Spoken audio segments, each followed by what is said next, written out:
Welcome to the Courage Never Quits podcast, where members of the West Point class of 1986 tell their stories. I'm your host, Paul LaFontaine.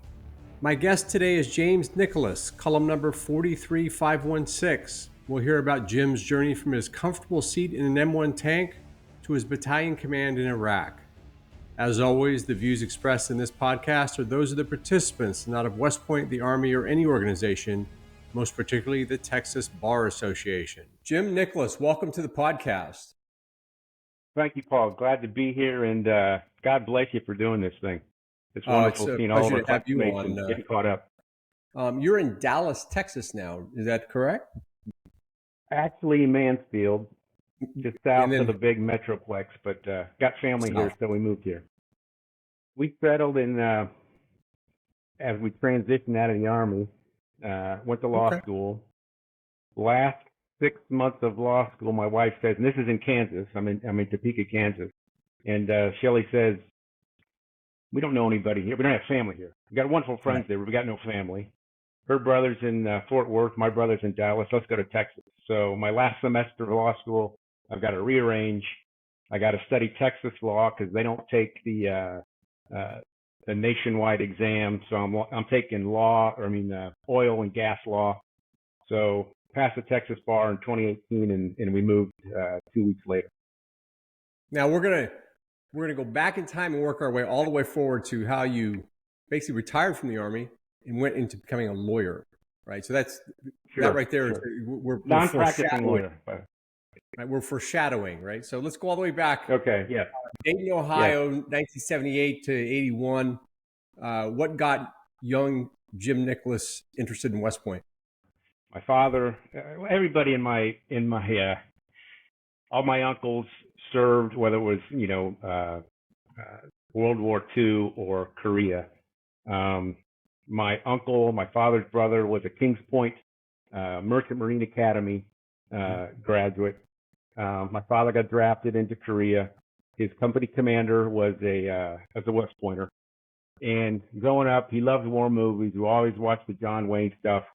I think it might have been He Wore a Yellow Ribbon, where they're talking about West Pointers in sort of a derogatory manner. And my dad said, Jim, one day, if you study hard and you get good grades, you can go to West Point. I've got no idea what that is. But fast forward a few years, and I'm at University of Dayton for college night. And we're walking around talking to the Ohio State people, Miami of Ohio, Kent State, all these Indiana, Ohio places. I walked by, I don't know if it was an Army recruiting station or if it was somebody from administration from the academy, but there's that pamphlet there, and there's the poster, most of the history we teach was made by people we taught thing. So I sort of fall behind my parents. I reach over and I grab the pamphlet and stick it in the bag with all the other stuff. They've got no idea. I go home, I read it over a couple times. This place is for me. It was the whole person concept. It was the Greek ideal, sound mind and a sound body, citizen soldier. All of my grandparents are Greek. And part of it was an obligation. I thought that, they came from Greece. They had nothing. My grandparents, both sides of my family had restaurants, a dry cleaning service, and they weren't educated at all, but they were able to make, more than just, a meager living. They did well. And so that's how I ended up deciding. I send the paperwork in, and we get these, envelopes, Department of the Army, and my mom's like, what is this? And that started the process, Now, high school, what was were you well-rounded? Were you an athlete? Were you an academician? What was what package did you present to the academy back then? Well, I was an athlete. I mean, I played soccer 4 years in high school. I ran track a little bit, played basketball at the church. Academically, to paraphrase one of my old bosses, I was a product of the Dayton public school system, which means, I ended up being a big fish in a very little pond. And, I did well, top of the class, not top, but, up there. And I just did not know how to study at all, though. When I got into school at West Point, it's like, my God, I can't take notes. I don't know what's important. I'm trying to learn everything that they're telling me. And, just I had no study skills whatsoever. The other thing that happened was I was refereeing elementary school soccer. And, in the spring, happened to have a partner who ends up being an Air Force Academy, Lieutenant Colonel Air Force Academy graduate from Wright-Patterson. And we start talking, and I told him I'm applying to West Point, and he says, well, 2 bits of advice. Apply to Navy and Air Force in case something happens. So I did that. And then he said, you're a soccer player. He said, contact the soccer coaches at all 3 universities and say, I'm interested, I'm applying, and during the season, start sending them your paper, your clippings from newspapers. So I did that. The soccer team did not recruit the way the football team recruited across the nation. It was really, East Coast, Upper East Coast local teams. So right, served me well. Right. Yeah. So did you prepare for the academy? Because reading your howitzer entry, you're kind of famous for how sorted out you were. Let's be honest. So how did you prepare for West Point going in? I think it was more mental than anything else. I went in with a mindset that 4 years at school, 5 years after the Army, I'm staying in. Unless they kick me out, unless I really don't like it, I'm going in for the long haul. And 1 year out of 4, you really got to suck it up. I've got no idea what plebe year entailed really. But I just said, you know what? I can do it. It's 4 years. It's one of 4 years. And the Frogs were a great company. But, tell you the truth, I probably got over because I did play soccer freshman year, and I was on core squad tables for, all of first semester. So that helped with some of the stress of being a plebe. Yeah, I think the sum total of core squad getting over back then was just simply not having to cut a cake. Exactly, but you also got rations and a half or whatever it was. I mean, we weren't skimpy on what we were eating. Right. That was nice. I remember to this day, after we did everything on our day, and we're shaved and dressed and all that stuff. We go to the acceptance parade or something, and if you remember back in those days, the bleachers that were closest to the soups house were right by the final marching line of marching off the parade field. And we're marching by, and I hear my dad, "Hey, James," and can't smile, but I'm laughing inside. And then you make that turn because we're going down to Eisenhower, to have the soup and everybody talks to us. And I think it's called Deep Navy Tunnel now. You go down underneath that tunnel as you're heading. In my head, I'm going, what the hell did I get myself into? At that point, it hit me. I was like, oh, man, this is not something that, I might have been prepared for. Yeah, I don't think you were the only one thinking that. Hopefully, probably. Who knows? We had some squared away classmates, Yeah, there's probably 1,100 of us who were thinking that, and like 3 who weren't. Well, you hear that. Well, the parents of new cadet so-and-so report to the guard room, on the first day. That's another one of those rude awakenings. Yeah. How'd you find plebe year in F4? Well, again, I spent a lot of time that first semester away from the company because I was on the soccer team. But middle of the road, center of the bell curve in terms of, you had some guys that were hazes, you had some that weren't. Future superintendent Darrell Williams, was the first in the company. Nicest guy. He wasn't chewing you out. So I got some. I still had the haircut parted down the middle, so I got some. What are you, a druggie sort of thing? But what can you do? What can you do? Yeah. The other thing that helped was, God bless my mother. I must have gotten a boodle box at least once a month maybe twice a month. So there was always cookies and Greek cookies and Reese's peanut butter cups. I mean, that was always in the room. So Willie Childs and Jim Bell, that first semester, we did all right. So you rotated over to the 2nd Regiment, E2. Went to E2. Again, another one of those nice middle of the road, 2nd Regiment companies, not too, rigid, not too lax, really let you do what you wanted to do, in terms of, scoring away plebes and whatnot. But, I enjoyed the 3 years there. It was nice. Met some great guys. Jay Millen was my last roommate.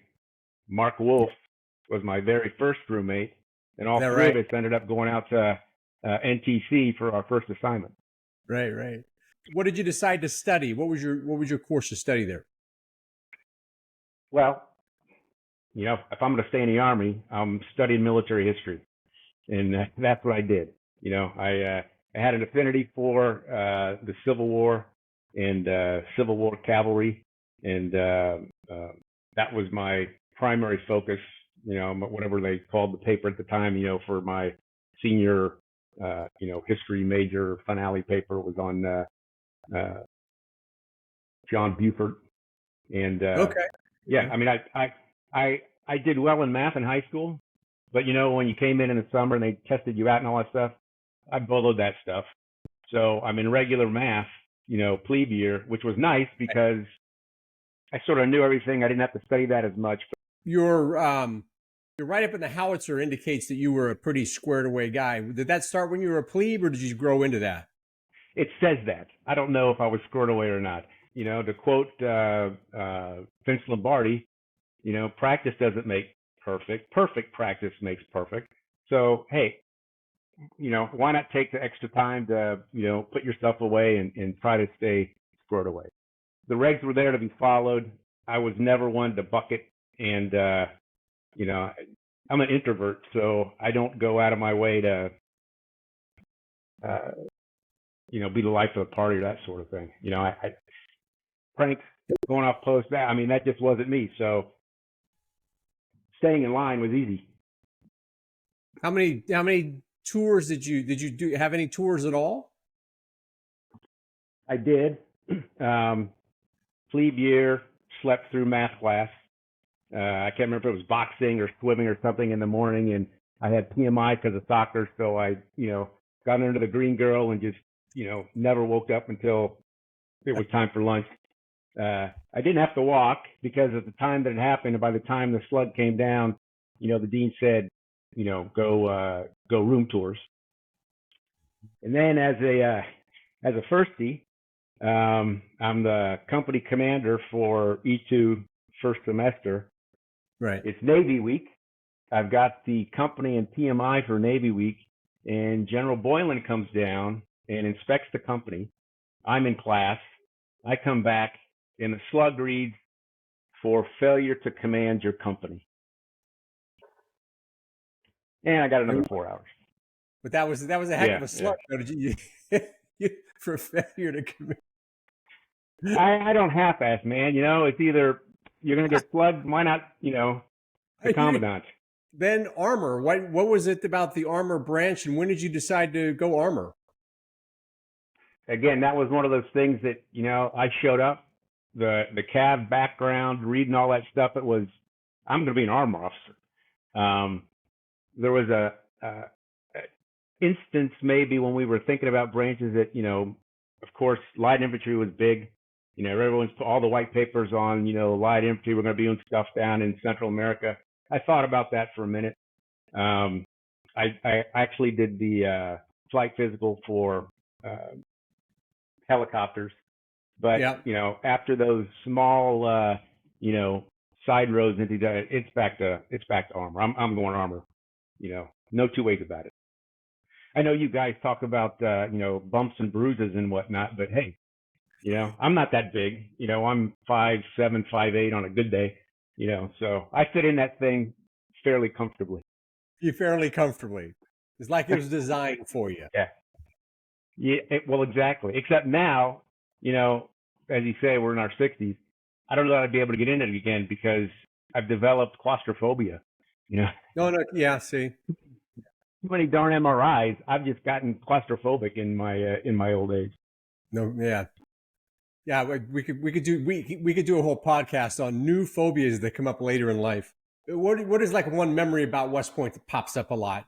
My parents came, to football games. They brought the kitchen sink for tailgates. They came there at least once a semester. Dad loved watching the football games. He wanted to see me play soccer. And ironically, I don't know if you remember, there used to be a lottery for staying at Thayer when there was a special event. So plebe parent weekend, ring weekend, graduation. My parents stayed at Thayer every time they came to West Point.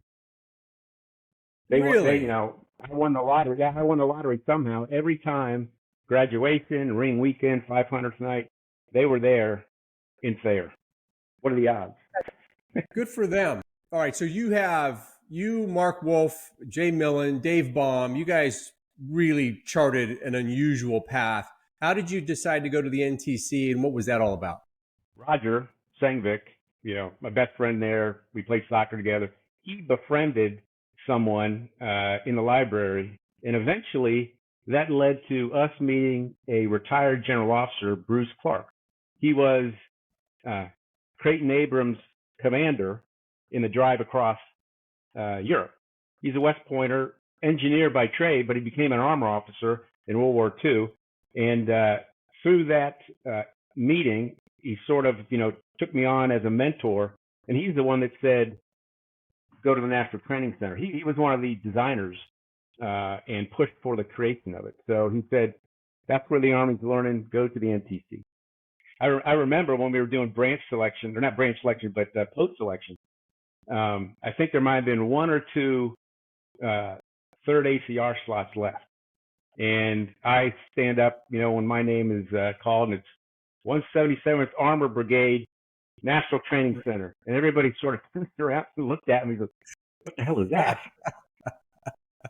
And the guy right after you cheered. Yay! I can go Boy, yeah, hey, I'm going to the third ACR. I thought for sure he wasn't, So that's great. Yeah, and it was so new because I think it only had started actually taking rotations in '82 when we first got to the NTC. It was new, yeah, it was Mark new. And So I spent time, and I'm shocked that you and I didn't run into each other out there because I spent time out there with Buddy Carmen, Dave Baum, on visits from the 24th. So I used to hang out at the BOQ with Dave, and we used to hang out there. Did you live in right. Well, it's the times you came out when Buddy was the scout platoon leader. I was in the S3 shop actually because I finished my platoon leader time, and I was on sort of a slightly different schedule than everybody else because the battalion commander wanted all of us OPFOR lieutenants to have an RTEP. So he assigned all the master gunners to me. I had this little crew of 4 or 5 master gunners. We would run gunnery for all the other platoons. I would set up an own little mini NTC rotation inside of the NTC rotation. So sometimes when Dave Baum is marching his motorized rifle company back on post after a regimental attack, they got diverted because I tasked them to go attack, another platoon from the regiment. Okay. For a training. You lived in the BOQ with those guys at the time. Is that right? I did. Yeah. Different building, but in the same little complex there. It was a very Spartan existence, my friend. It was. Hey, but again, goes with my heritage, man. Very Spartan. Those rooms were just a little bit bigger than cadet rooms. If you'd have seen my room, you'd have wondered how I even got around in it.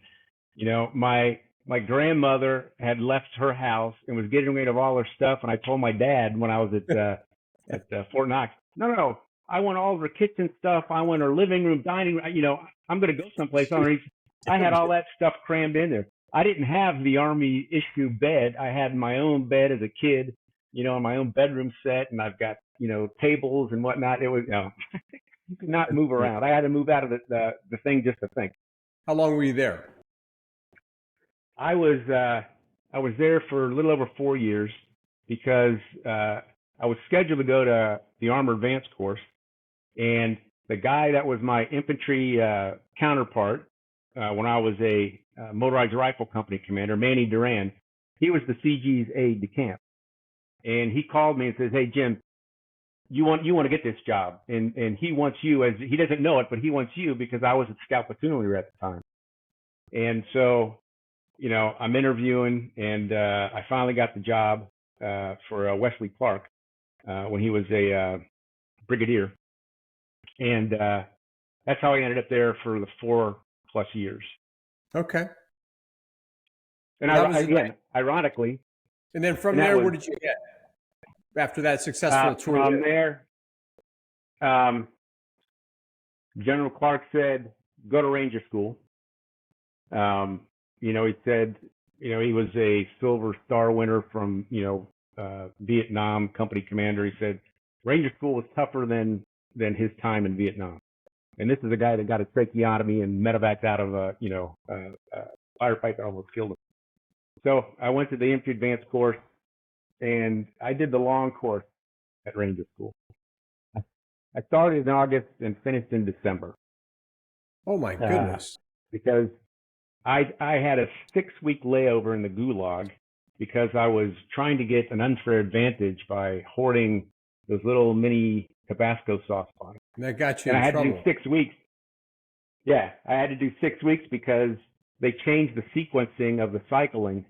So this happened to me in Florida. I was supposed to go to desert and then graduate. And they redid the cycling, and Florida was going to be the last cycle. So I got pulled after the first, set of patrols in Florida. Flew out back to Fort Bliss with my platoon again and passed. One of the hardest things I ever had to do was pass out graduation pamphlets for my Ranger School platoon. Yeah. Knowing that I'm going to go into the Gulag for 6 weeks. Golly. And the Gulag, what did they have you do? Just little jobs around the post at Benning, right? We shook out the parachutes for the Rangers. We were OPFOR or not OPFOR, but they did an exercise where they did an evac from a foreign compound, and they made us either guards or captured civilians and whatnot, and we were chopping down palmetto leaves and decorating the all of the objectives throughout the swamps. So we're talking about character building. How did that affect your assignment timing? Still ended up going to Korea, and that's where I wanted to go because at the time, it's post Desert Shield, Desert Storm. Things are starting to draw down in Europe. So I just said, I'm going to go to Korea, and that's where I headed. And then, ironically, I show up in Korea at the Cav Squadron, and who do I run into? My Ranger platoon RI from Benning. Oh my! He's now a first sergeant. He's now the first sergeant of the long range reconnaissance troop that technically belonged to the MI battalion, but was assigned to the Cav Squadron while I was there. So, I mean, very small world. It was a very small world. And then how did that go down? Did you speak with him, or did you guys just ignore each other? I don't know. I was the S1 and he was the first sergeant. There was no getting around us interacting all the time, After Korea, what then? Did that give you some options coming out of there? Well, actually, I had very limited options. My boss at the time was Hondo Campbell. Great guy. He ends up taking over sort of as a mentorship after General Clark died. And he, years later, he told me, what had transpired, but he said, my first command OER, he was still under the philosophy of and this is before we changed the rating scheme. You know, if you're a top block, and I don't remember what the little thing looked like, but he goes, you know, promote below the zone. If you're a good officer, due course guy, center mass, and if the Army needs to think about keeping you below center mass. Well, he did that to everybody, you know, and so my first OER from him, I got a, you know, center mass, and everybody else in the Army had started inflating OERs after Desert Shield, Desert Storm.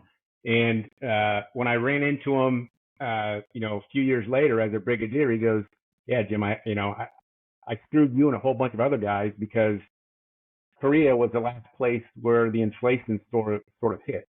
Right. You know, he was it wasn't intentional because he asked me, he was the cog at the CMTC in Korea. And he said, well, you know, when I'm getting ready to leave, he goes, well, you're going to go to the NTC, right, Jim? Well, no, I can't. I mean, that's not even an option. You know? I got 3 options, and they were all with regional training brigades that grew out of, you know, the 48th Brigade fiasco and Desert Shield, Desert Storm, where we started creating OC units throughout the country to go provide training oversight for the heavy brigades and the National Guard. Right. So that's where I ended up going at Fort Lewis. I met my wife in Tacoma when I was at Fort Lewis. She was my ballroom dance instructor. I took, you know, I was a due course guy, sort of. Promotions were due course, no below the zone. But I was alternate list, first look for CGSC when I was there. Again, all goes back to this, you know, first OER. So I decide I'm going to Korea because if I go to Korea, again, if I don't get picked up, I'll go down and get a brigade, you know, 3 job or, you know, a battalion 3 job, because Korea is one of those places that not too many guys, you know, want to stay, right. Or even go. But fortunate, got picked up on second look. I came back on mid-tour at that, and my wife and I got married in Dayton, and then she came back to Korea with me on that second tour when I was in Yongsan as the headquarters company commander for 8th Army. How did she like that? She loved it. She had no idea. We were living on the economy outside of Itaewon, and I mean, she just loved it. The battalion commander's wife that I had was also an armor officer, and his wife and my wife just, you know, got along like 2 peas in a pod. They went everywhere. You know, they went shopping all the time. They went down to Busan together. I mean, she was surprised because, you know, who in the United States thinks, let's go to Korea? Right. And live for 6 months. How fortunate for you both that she was able to connect with another person there to go on these trips and everything. That's always a key, right? So help to find things. Yeah, yeah. That's great. Yeah, it was wonderful. And then from there we went to back to the States to Leavenworth, and did 2 years there. I did the SAMS course, and again, that was another one of those branch. There were 3 of us there. John Gentile and VJ Tedesco, both armor guys, but same year group as us, not West Pointers. They had just come from West Point as history instructors. And Branch told all 3 of us that it's a career suicide thing to stay because we were so long in our timeline. You know, everything would have to work out just right for us to get branch qualifying jobs to be competitive for battalion command. And that was true. You know, none of us came out first look. All 3 of us were alternate, you know, first look, and all 3 of us came out on the second look. Which was your battalion command was. Go ahead. Talk about your battalion command. Battalion command was I was slated to go to Korea as battalion commander. Did the pre-command course for Korea. I got back to Fort Riley, I think it was, and they said, no, you're not going to Korea now. They're casing the colors of one of the battalions there. So you're going to go to one of the new standing up combined arms battalions, and we don't know where. It might be Hood, it might be Carson. Ends up, I go to El Paso at Fort Bliss. Okay. And head count was supposed to be around 800 soldiers. Deploying, it was going to be 930 because I got a forward support company that got attached to me.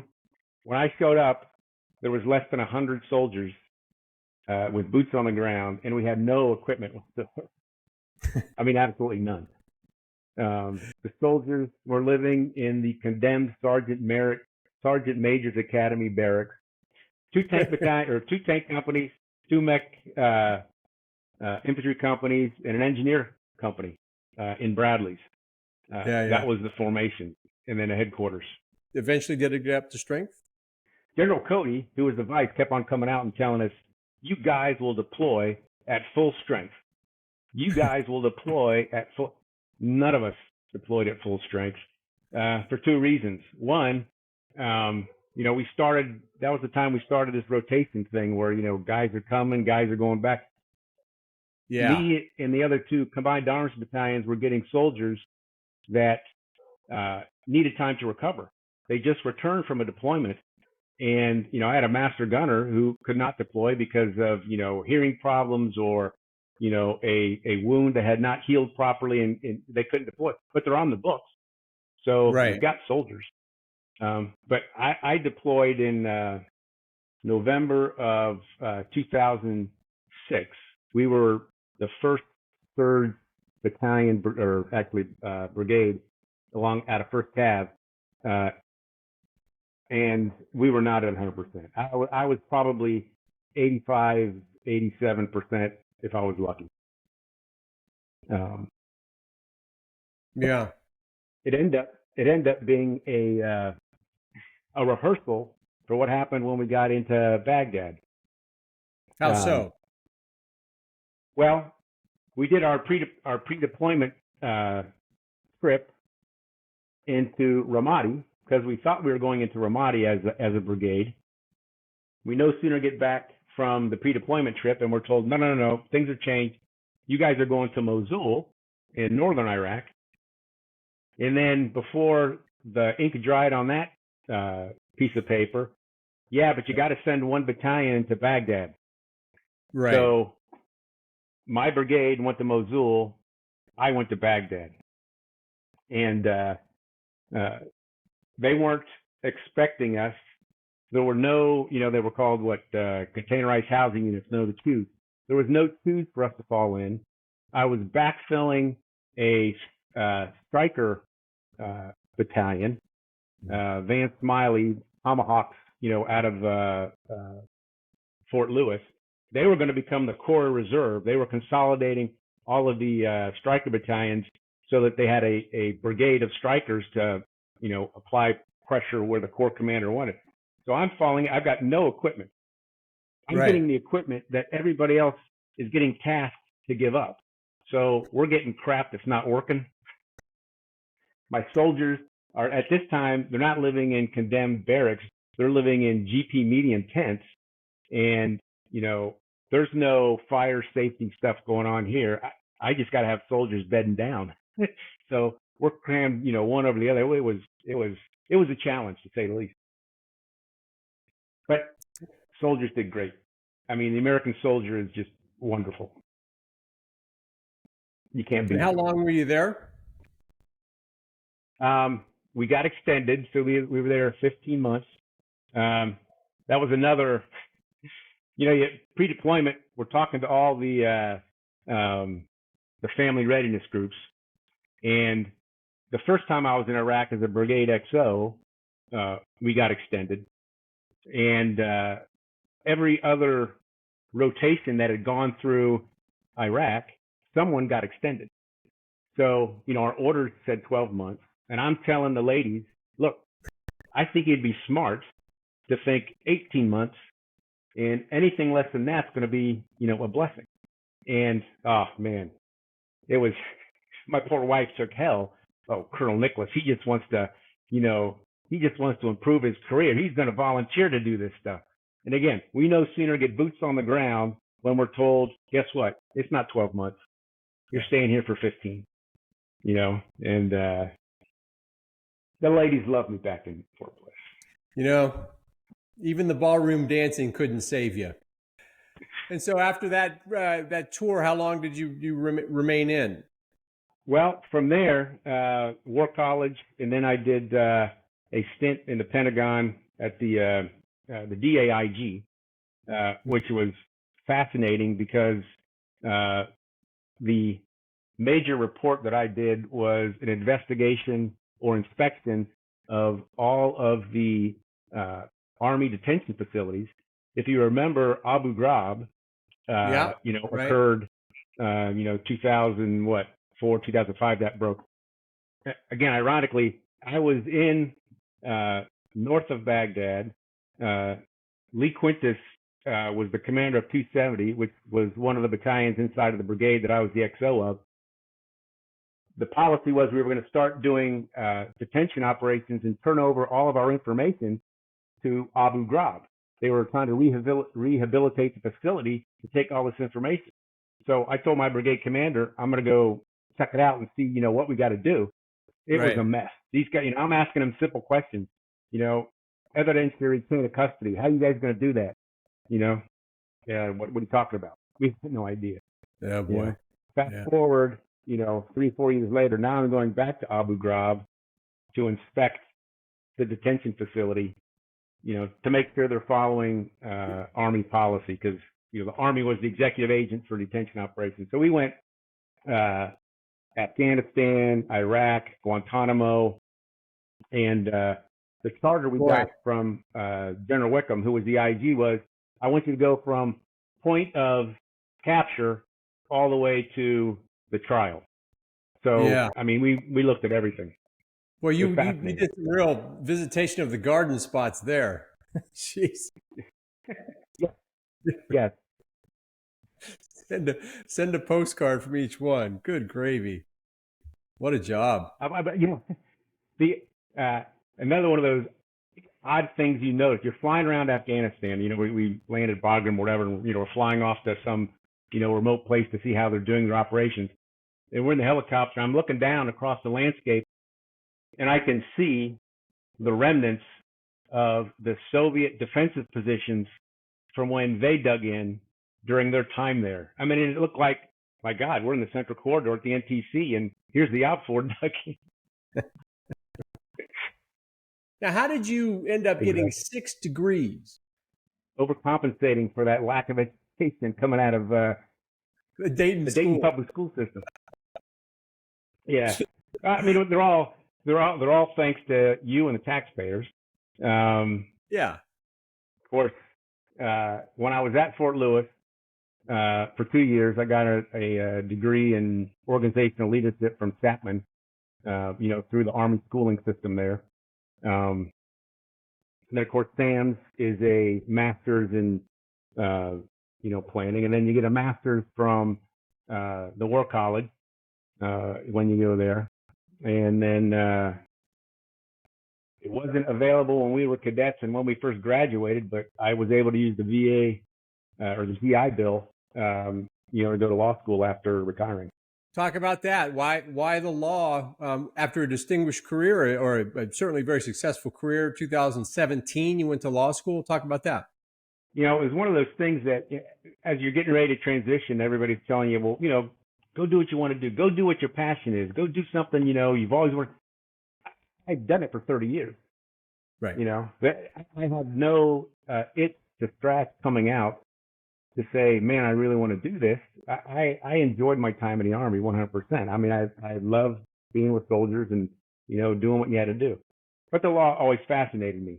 And the law school was a block and a half away from my house in Topeka. Very first day I'm in constitutional law, and I told my law professor, I said, we're introducing ourselves, and I said, I spent 30 years defending the Constitution. I thought I'd come here and figure out what I was defending.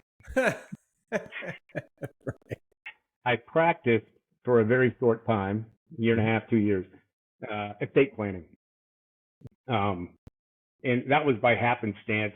2.5 years in school in Topeka, and you're building your networks of associates in the law community in and around Topeka, Kansas City, Wichita. And then at the last minute, we decided we're going to Texas. Right. And, at that point, I'm buckling down to study for the Texas bar. And, I'm not doing any networking.